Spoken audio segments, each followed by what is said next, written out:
ኢትዮጵያዊው ኢትኖግራፈር ጋሽ ሙላቱ አስታጥቄ ዛሬ 81ኛ ዓመት የልደት በዓሉን ያከብራል። በዚህ ዕለት ላይ ከ30 ሚኒትስ የተመራረጡ የሀገር ውስጥና የውጭ መረጃዎችን ወደ እናንተ ልናደርስ እነሆ በሰዓታችን ተገኝተናል። ዳዊት አበበ ነኝ። የተመራረጡ መረጃዎችን ወደ እናንተ እናደርሳለን።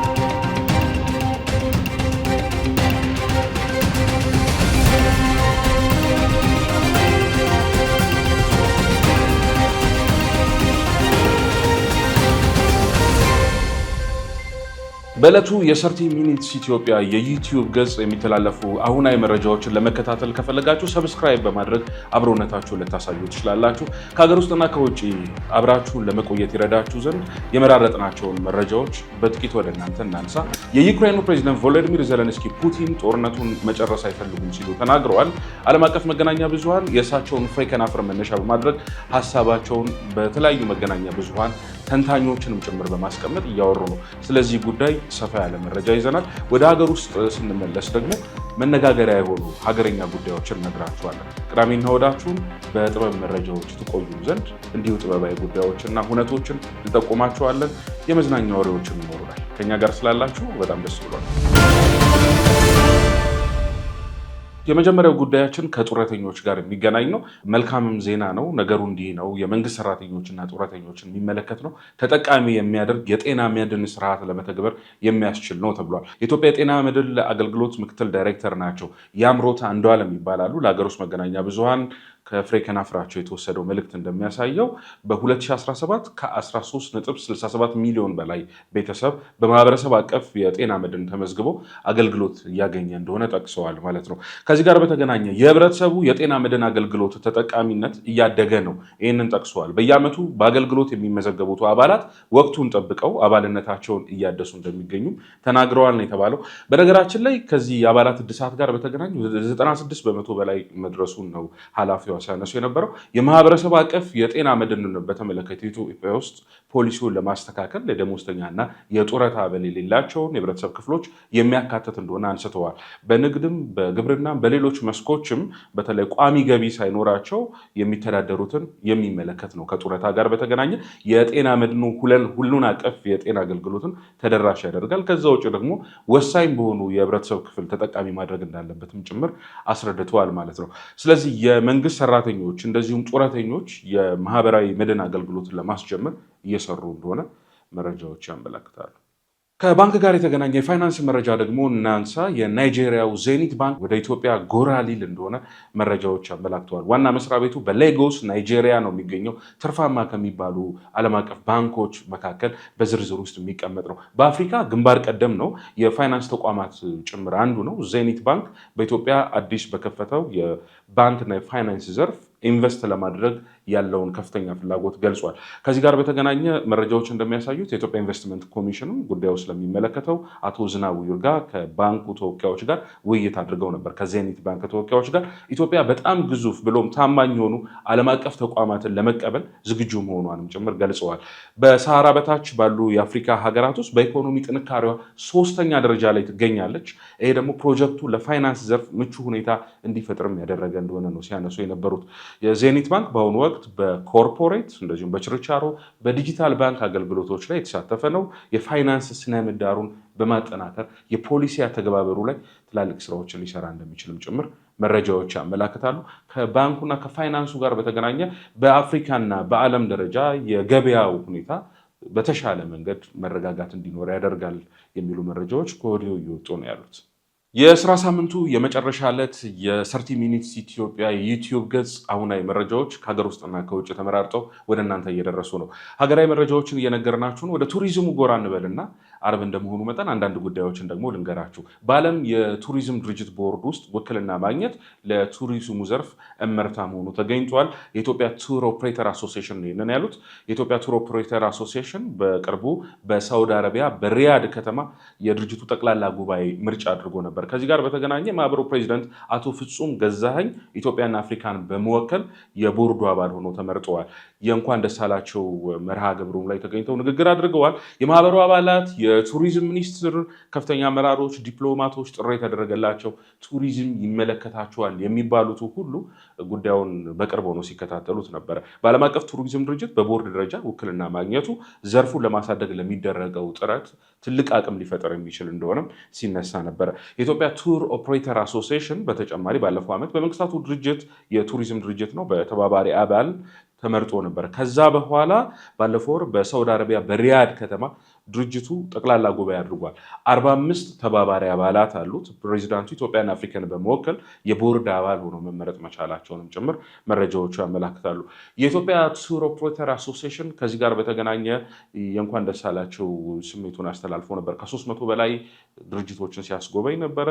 ከዚህም ጋር የተሰማሩ ድርጅቶች በዓለም አቀፍ የኢንዱስትሪ ልማት ውስጥ ከፍተኛ አስተዋጽኦ በማድረግም ጭምር በሀገር በቀል ደረጃ ይህ ማህበር በቀዳሚነት የሚጠቀስ ነው። ዓለም አቀፍ እውቅና ማግኘቱ ደግሞ ትልቅ እንደሆነም ጭምር እየተነገረ ነው ያለው። የተመራረጡ የ30 ሚኒትስ ኢትዮጵያ መረጃዎችን እየሰማችሁ ነው ያላችሁት። አሁናዊ ጉዳዮቻችን ይቀጥላሉ። የኪነ ጥበብ መረጃዎችን ደግሞ የተወሰነ ልንገራችሁ። ዛሬ ማታ የሚጠበቅ አንድ ሙዚቃ አለ። ከዛ ጋር በተገናኘ አዶናይና ጆሲ በታላቅ ስራ መመለሳቸውንም ጭምር የሚያሳይ ነው። የ2018 የቲክቶክ ክሬቲቭ አዋርድ አሸናፊ ነው አዶናይ። ከጆሲ ጋር በመጣመር ነጠላ ዜማ ከስማገኘው ሳሙኤል ጋር ሰርተዋል። ከዚህ ጋር በተገናኘ ሁለቱ ወጣቶች በስቱዲዮ የቀረጻ ስራቸውን አጠናቀው ዛሬ ማታ ላይ የሚለቀቅ አንድ ስራ ይጠበቃል ማለት ነው። በመዝናኛ ኢንዱስትሪ ውስጥ ከሚጠበቁ ስራዎች መካከል አንዱ ነው። እንደ ነጠላ ሙዚቃ ነው። በስቱዲዮ በመገኘት የቀረጻ ስራቸውን ማጠናቀቃቸውን ተከትሎ ሙዚቃው እንዲሁ ማታ እንደሚለቀቅ ነው የተነገረው። ይህ በጉጉት የሚጠበቀው አዲስ ሙዚቃ ለአድናቂዎቻቸውና ለመላው የሙዚቃ አፍቃሪያን ያበረከቱት ስራ እንደሆነ ሁለቱ ወጣት ቲክቶከሮች በየራሳቸው ገጽ ላይ ስሜታቸውን አስተላልፈዋል። እንቀጥል። ከዚሁ ከኪነ ጥበብ ጉዳይ ሳንወጣ አንድ መረጃ ልጠቁማችሁ። በተለይ ደግሞ አንባቢያን የምትሆኑ ከሆነ ቅዳሜና እሑድን በመረጃ በተመረቁ መጽሐፎች ላይ ማሳለፍ የምትፈልጉ ከንባብ ጋር የተዛመዳችሁ ሰዎች ልዩ ዝግጅት አለ። የአዲስ የስነ ጽሁፍ ፌስቲቫል ነው። የስነ ጽሁፍና የነገረ ሀቲት የተሰኘ መርሃ ግብር ነው። ቅዳሜ ታህሳስ 4 2018 ከጠዋቱ 4 ሰዓት ጀምሮ ከተማ ማዕከል ውስጥ የተዘጋጀ ነው። በዚህ መሰናዶ የመጽሐፍ ወዳጆች አዳዲስ የቆዩ መጽሐፍቶች የሚሸጡበት ነው እና ከፕሮግራሙ ጋር በተገናኘ እንደዚሁ በተከታታይ ሳምንታት የሚደረጉ የመጽሐፍ ንባቦች ይደረጋሉ። ከዚህ በመቀጠል እንግዲህ ስለ ጽሁፍ ጥልቅ ውይይት የሚደረጉባቸው ጊዜያቶች ይፈጠራሉ ማለት ነው። እየወጡ ያሉ መጽሐፍቶችን ተከትሎ እንደዚሁ ከንባብ ጋር የተገናኙ ስራዎችንም እያበለጸጉ ለመምጣት ራስን ለማደስም እንዲህ አይነት ኢቨንቶች አስተዋጽኦ አላቸው። የዛሬ ሳምንት ፕሮግራም ተደርጓል። በተመሳሳይ ደግሞ በዚህ ሳምንትም የሚደረጉ የመጽሐፍ ምርቃቶች እና እንደዚሁም መጽሐፍ ነክ የሆኑ የተለያዩ ኢቨንቶች ይኖራሉ። ጥሩ ጊዜ እንድታሳልፉ ተመኝተናል። በዚሁ አጋጣሚ በሆነው ሳንጨነቅ በሚሆነው እንከተላቸዋለን። አሁናዊ መረጃዎች ለእኛነታችን ትልቅ አስተዋጽኦ አላቸው።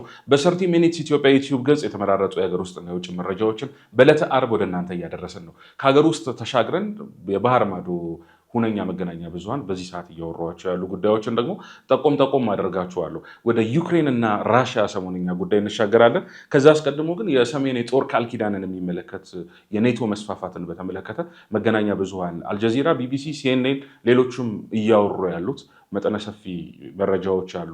ዓመታትን አስቆጥራለች ሩሲያ ከዚህ ከኔቶ ጋር ከ4 ዓመታት በፊት ከዩክሬን ጋር ለገጠመችው ጦርነት ምክንያቷ ዩክሬን የኔቶ አባል ለመሆን የጀመረችው ሂደት እንደሆነም ጭምር በተደጋጋሚ ይነሳል። የሩሲያ ፕሬዚደንት ቭላዲሚር ፑቲን ሲያነሱት የነበረው ጉዳይ አለ።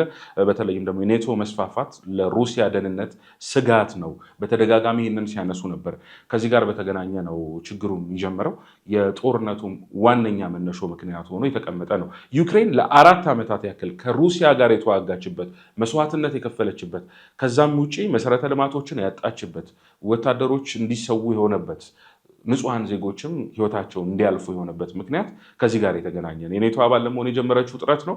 ከዚህ ጋር በተገናኘ ያን መስዋዕትነት የከፈለችበት ጊዜ እጅግ በጣም ለሀገሪቷ ትልቅ ይሆን አሁን ለደረሰችበት ሁኔታ አስቸጋሪ ሁኔታዎች ውስጥ እንድትገባ ያደረጋት እንደሆነም ጭምር በሩሲያም በኩል ይነሳል። ዩክሬንም እንዲሁ አጸፋውን የምትመልስበት አጋጣሚዎች እንዳሉ መገናኛ ብዙሃን በስፋት ተንትነዋል።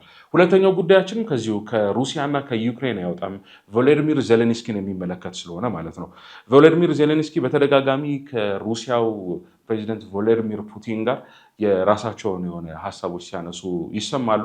አሁን ግን በይፋ ቭላዲሚር ፑቲንን አማልዱኝ፣ ጦርነቱን ማቆም የሚፈልጉ አይመስለኝም የሚል ጠንከር ያለ ቃላት ወርውረው ለመገናኛ ብዙሃን እንዲሻገር ማድረጋቸውን ተከትሎ የነገሩ ሂደት ማቆም እንደፈለገው ምክንያት ሳይሆን አልቀረም እየተባለ ነው ያለው። የዩክሬን ፕሬዚደንት ቮሎዲሚር ዜሌንስኪ ፑቲንን ጦርነቱን መጨረስ አይፈልጉም ማለታቸውን ሲያብራሩ ሩሲያ ሊያስቆም የሚችለው ነገር ማዕቀብ መጣል፣ ንብረቶቹ እንዳይንቀሳቀሱ ማድረግ ነው። ከዛ ውጭ ደግሞ የምዕራባውያን ተጽዕኖና የአሜሪካ ጣልቃ ገብነት ናቸው ብለው በተደጋጋሚ ያነሳሉ። ለመገናኛ ብዙሃንም በስፋት የሚያሻግሩት መልእክት ነው ይሄ። በነገራችን ላይ ዜሌንስኪ ፑቲን በቅርቡ ለጦር ሚኒስትሮቻቸው የተናገሩት በዩክሬን ላይ ጥናታቸውን አጠናክረው ይቀጥላሉ፣ ያ ካልሆነም ደግሞ ጦርነቱን ያለማቆም ምልክት እንደሆነም ጭምር ሲናገሩ ተስተውለዋል። አሁን ፑቲን የሚያሳዩት ምልክት ለእኛ አዲስ አይደለም። ከዚህ በፊት እንደተናገርኩት ፑቲን ጦርነቱን መጨረስ አይፈልጉም። እንዲህ አይነት ምልክቶችን ነው እያሳዩን ያሉት። አማልዱኝ የሚል አይነት መረጃ ነው የወጣው። ጦርነቱ እንዲጨርሱ ለማድረግ አጋሮቻችን አሊያም ደግሞ ዲፕሎማሲ አሊያም ማዕቀብን እንደ አማራጭ መውሰድ አለባቸው ሲሉም አሳስበዋል። ከዚህ ጋር በተገናኘ የአሜሪካ አሸማጋዮች በጉዳዩ ላይ ጣልቃ ቢገቡም በተወሰነ መንገድ ጦርነቱ መቀዛቀዝ ቢያሳይም አሁንም ለይቶ አበቃለት የሚባል ደረጃ ላይ አልደረሰም። ይህ ደግሞ የአሜሪካ አሸማጋዮች በግልጽና በሚስጥር ፑቲን ጦርነቱን እንዲጨርሱ ይናገራሉ። እኛና አሜሪካ እቅዳችን ጥቅማችንን ባስጠበቀ መልኩ እንደግፋለን ሲሉ ቢደመጡም በተቃራኒ የሆኑ ነገሮች ነው የሚስተዋሉት የሚሉ ሀሳቦች እየመጡ ነው ያሉት። ያው ወደ አራተኛው ዓመት እየተሻገረ የሚገኘው የሩሲያና የዩክሬን ጦርነት የዓለም መሪዎች፣ ፖለቲከኞች እንዲሁም ደግሞ በኢኮኖሚው ላይ አንቱ የተባሉ ሰዎች ከኢኮኖሚ መረጋጋት ጋር በተያያዘ ጦርነቱ ትልቅ ተጽዕኖ እየፈጠረ ስለሆነ ጉዳያቸው አድርገው ብዙ ትንታኔዎችን ሲሰጡ እንደነበረ ከመገናኛ ብዙሃኖቹ የምንሰማው ጥሬ ያቅ የተመራረጡት የ30 ሚኒትስ ኢትዮጵያ ዩቲዩብ ገጽ የዕለተ ዓርብ የሥራ ሳምንቱ የመጨረሻ መረጃዎች እንዲህ ባለ መልኩ ተጠናቀዋል። ሰብስክራይብ ማድረግ እንዳይረሳ። ዳዊት አብሬያችሁ ቆይቻለሁ። የተባረከ ምሽት ለሁላችሁም ተመኝቻለሁ።